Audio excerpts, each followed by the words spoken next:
The 15th chapter of the Bhagavad Gita mapped the mechanical architecture of the universe, using the metaphor of the inverted Ashvattha tree. But in chapter 16, the lens zooms in. The focus shifts from the structure of material existence to the internal landscape of the human mind. Theoretical knowledge of ultimate reality is ineffective if the mind is corrupted by arrogance and malice. High metaphysics cannot gain a foothold in an intellect clouded by chronic delusion. To evaluate an individual's readiness for self-realization, Krishna introduces a binary diagnostic model. He categorizes human character into two opposing inheritances: the divine disposition, Daivi Sampat, and the demoniac disposition, Asuri Sampat. The Gita treats moral decline as a predictable sequence of psychological conditioning, a process that can be measured, diagnosed, and ultimately reversed through deliberate effort. The demoniac disposition originates in the intellect, specifically within a materialist worldview that denies the existence of an underlying cosmic order. Verse 16.8 describes a worldview built on three core denials, visualized here as collapsing pillars. It denies absolute truth, the moral foundation of Dharma, and the presence of divine governance. According to this view, existence is merely an accidental product of physical forces. When the universe is viewed as an accident, ethical principles are reduced to arbitrary human conventions.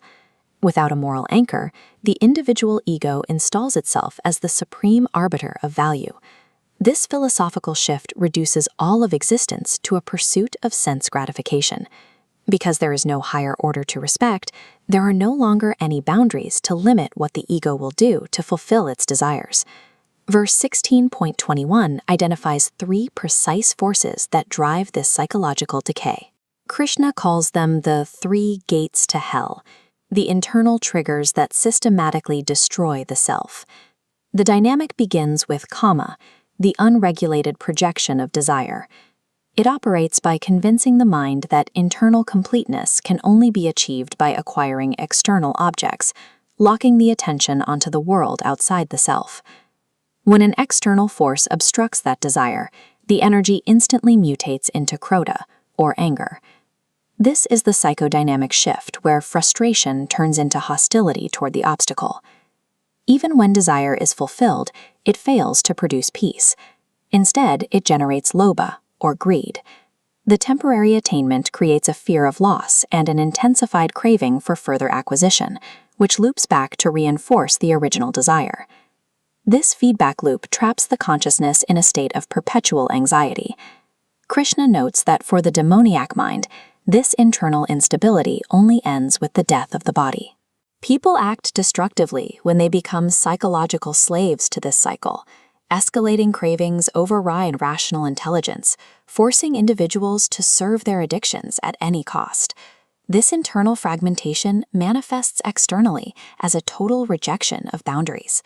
The individual loses the capacity to distinguish between pravriti and nivriti, what should be done and what must be avoided. This is not a matter of temporary human emotion, like a moment of anger. It is the cold, calculated use of the intellect to bypass the conscience entirely. The Mahabharata illustrates this escalation through Duryodhana. He moved from secret plots to attempting to burn his family alive, completely rejecting all traditional moral limits. The most dangerous trait of this mindset is that it feels no remorse. In fact, it views its exploitative actions as proof of its own success and power. When the conscience is deadened, there is no internal mechanism to prevent the ego from destroying everything in its path to fulfill its cravings. In the 20th century, rejecting internal boundaries became an institutional norm. Sigmund Freud argued that behavioral restraints caused neurosis, rebranding moral restraint as psychological damage. Simultaneously, technology removed the biological consequences of those actions. Innovations like the birth control pill eroded the natural restraints that had historically regulated human behavior. By the 1960s, rejecting moral boundaries was rebranded as liberation, but removing those limits caused widespread societal fragmentation and a profound increase in chronic anxiety. An ego without moral foundations scales into absolute tyranny. Rulers like Hitler represent the consequence, a controller willing to destroy global order for personal ambition. Individual psychological decay eventually scales upward. It results in institutionalized exploitation and a culture that prioritizes temporary gratification over collective welfare. How can an individual navigate these choices and escape the psychodynamic trap of the triad? Subjective emotion and rationalization are invalid guides. They are too easily hijacked by the very egoic biases we are trying to overcome. Krishna's solution is to establish Shastra, codified sacred wisdom, as the objective standard. These palm leaf manuscripts represent an externally validated ethical framework. Relying on Shastra is not uncritical dogmatism. It is the use of an objective benchmark, anchored in cosmic order, to prevent our moral reasoning from being compromised by personal desire. True ethical navigation requires a compass that exists outside the self. It provides the clarity needed to act out of duty rather than selfish preference. The antidote is cultivating the 26 divine attributes, or Daivi Sampat. These virtues are sorted into cognitive, ethical, and self-regulatory domains to purify the mind. Foundational virtues like abhayam, fearlessness, and dhamma, sense control, act as direct counters to the triad of ruin.